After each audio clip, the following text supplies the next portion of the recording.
So the first question is, discuss the concept of purposive communication. What its significance in society nowadays? So first, communication has 5 major goals, and that is influencing, self-expressing, imagining, informing, and meeting social expectations. So communication is what we need every day. Communication is what we need to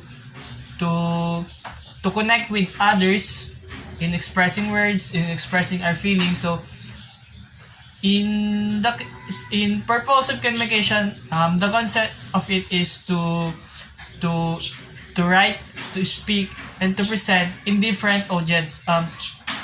Purposive communication gives you a chance to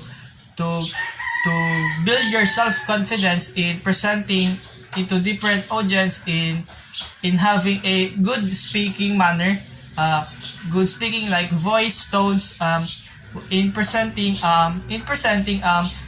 purposive communication will give you some tips on how to make presentations catchy to your audience, to make presentations interesting, and in writing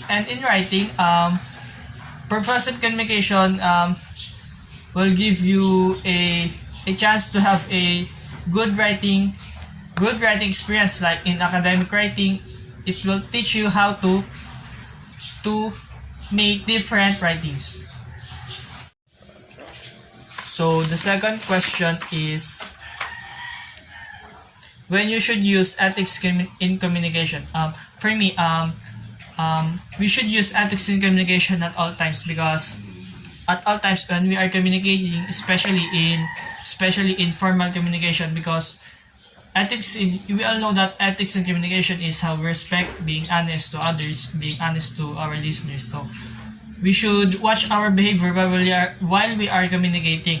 We should respect the information, the ideas that given by our listener to us, and on our side we should watch our behavior in giving ideas and information to them, because this will affect on how they perceive and get the idea of the information that we send to them.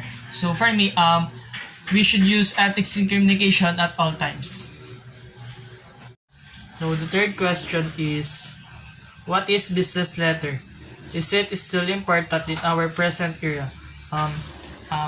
Business letter is a written messages to a people or group that in a professional setting.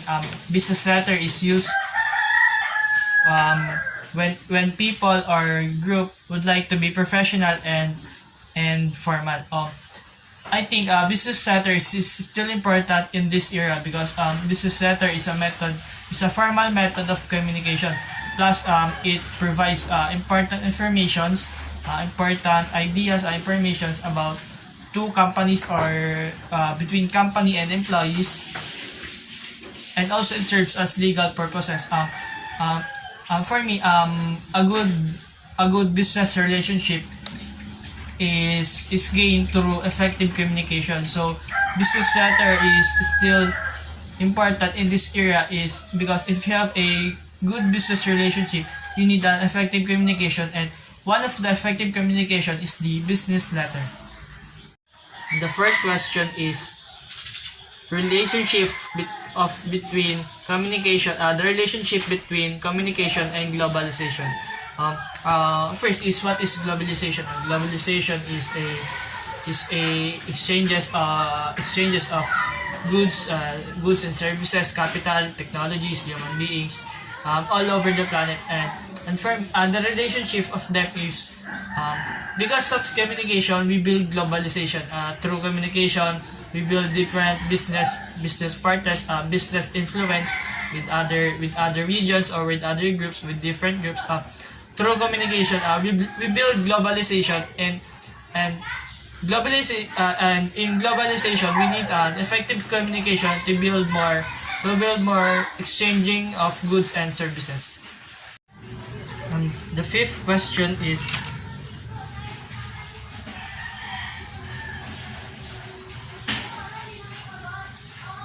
discuss some tips for effective persuasive writing. For effective persuasive writing, the first tip is determine your audience. Determine your audience. Determine what are the interests. What are the applicable topics that they will be interested. And second is identify targeted reader benefits. You will identify the habits or the interest manners of your audience in order for them to be interested on what you are going to write, and to make them believe on what you write on the text. And the third is employ the three kinds of appeal. The three kinds of appeal is the character of the writer. Character of the writer means you need to make an action on how you will write the information persuasively, and your reader will make believe on it.